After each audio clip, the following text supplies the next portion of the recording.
That's a fire report, which means someone has spotted a fire, so they're sending resources like engines, firefighters, and helicopters to go put it out.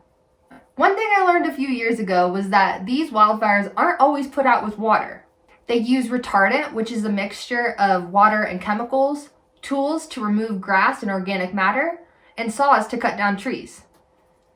These are all methods to create a barrier to stop the fire's forward movement. There are also specialty jobs like helitack, who were dropped off by helicopters, smoke jumpers that jump from planes, or lookouts like me, where my job is to live and work in this tower and scan 10 miles in each direction for fires. So how exactly I do that is with my eyes, binoculars, and this device. It's called a fire finder.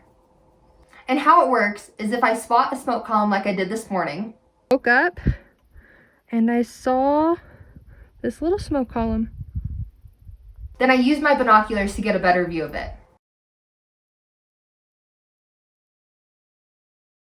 Before calling in the smoke report, I line up the fire finder to the smoke column.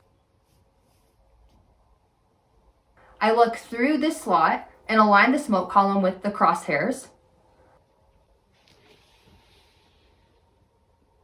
The number it's on is called the azimuth, which I'll record, and in this case is 279. I'll then use my maps to pinpoint the exact location and fill out the rest of the fire report sheet that asks questions about size, color, and other metrics. If I think another lookout could see the fire, then what I'll do is I'll go over to my drop-down map, which has all the staffed lookouts on it, which are shown by the circles. I'll then call the nearest lookout and let them know I can see a smoke.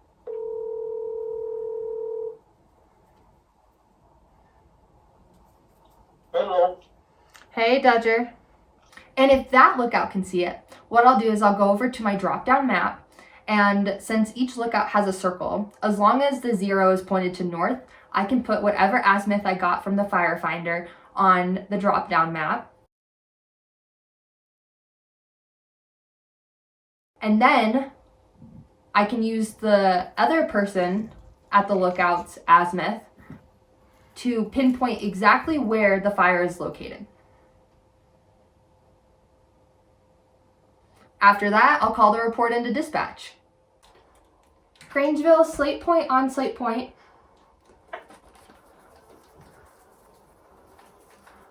Slate Point, Grangeville.